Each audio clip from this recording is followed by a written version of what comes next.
Alors la spondylarthrose déformante, rien que le nom, ça peut faire un peu peur, n'est-ce pas? Quand le vétérinaire annonce ça pour notre animal, on s'imagine tout de suite le pire. Ça a l'air complexe, ça sonne grave, mais en réalité, qu'est-ce que ça signifie vraiment pour nos compagnons?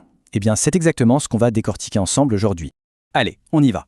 Au programme, on va d'abord comprendre ce que sont ces fameux éperons osseux. Ensuite, on verra pourquoi elles apparaissent. Après ça, on parlera des signes à surveiller ou pas, on le verra. Et pour finir, bien sûr, le traitement et ce à quoi on peut s'attendre pour l'avenir.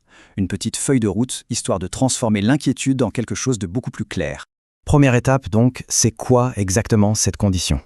Voilà la définition officielle. C'est une affection dégénérative, d'accord? Mais le mot-clé le plus important à retenir, c'est non inflammatoire. Vraiment, c'est crucial, parce que c'est ce qui fait toute la différence avec l'arthrite, par exemple. Et ça change complètement la donne en ce qui concerne la douleur. Et c'est vrai, quand on voit une radio, waouh, ça peut être super impressionnant. On voit ces sortes de ponts osseux et on se dit « mon pauvre animal doit souffrir horriblement ». Mais, et c'est le point essentiel, ce qu'on voit sur l'image est très souvent bien plus spectaculaire que ce que l'animal ressent réellement. Il faut vraiment garder ça en tête. D'ailleurs, ces éperons, ils ne poussent pas au hasard. Ils ont leurs petits endroits préférés, si on peut dire. Chez les chiens, on les trouve surtout le long du bas du dos, au niveau des lombaires, et chez les chats, c'est un peu différent, c'est plus souvent le long du thorax. Bon, maintenant la grande question.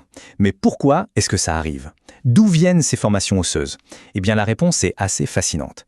C'est en fait le corps qui se met au travail pour se réparer lui-même.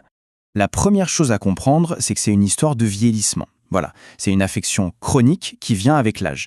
Un peu comme les cheveux blancs chez nous ou les rides. C'est juste une marque du temps qui passe. Alors, comment ça marche concrètement? Imaginez la colonne vertébrale. Entre chaque vertèbre, il y a des disques qui servent d'amortisseurs. Avec le temps, ces disques peuvent s'user, se tasser. Du coup, la colonne devient un peu moins stable. Et là, le corps, qui est une machine incroyable, se dit « Oula, il y a une faiblesse ici, il faut consolider ».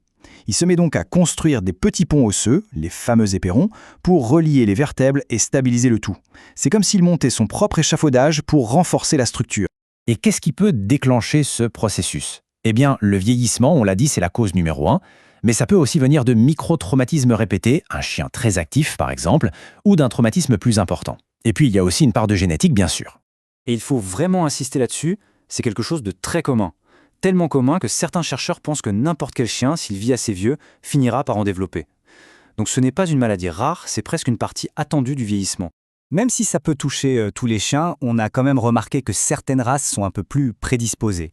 On pense notamment aux boxers, aux bergers allemands ou encore aux retrievers à poil plat.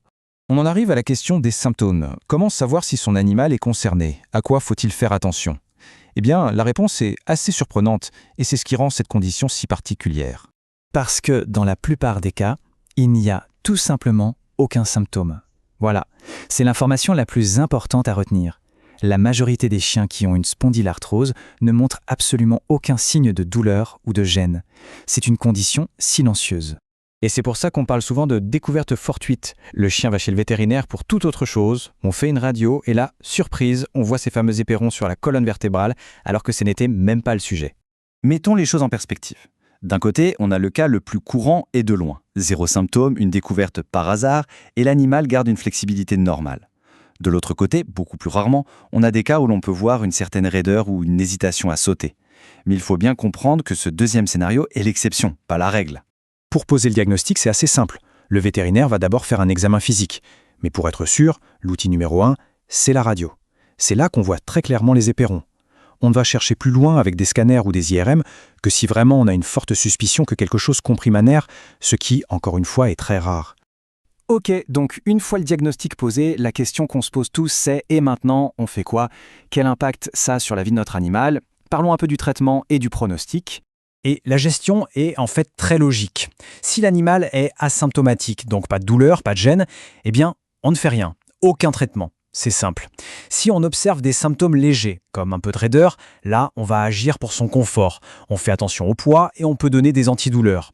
Et enfin, dans les cas vraiment sévères, où il y a un impact sur les nerfs, la chirurgie peut être une option. Mais on est vraiment dans l'exceptionnel.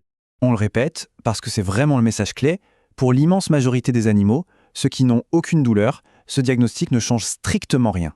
Aucun traitement n'est nécessaire. La vie continue comme avant. Le pronostic est donc globalement très bon. La plupart des animaux concernés vivent une vie tout à fait heureuse et satisfaisante. Oui, peut-être qu'ils perdent un peu en flexibilité, mais leur qualité de vie, elle, n'est généralement pas du tout impactée. Et tout ça, ça nous amène à une petite réflexion finale. En fin de compte, comprendre que les conditions comme la spondylarthrose font simplement partie du parcours de vie, ça nous aide peut-être à mieux vivre leurs années dorées avec eux. Au lieu de s'inquiéter, on peut se concentrer sur l'essentiel, chérir le temps qu'on passe ensemble et profiter de chaque instant.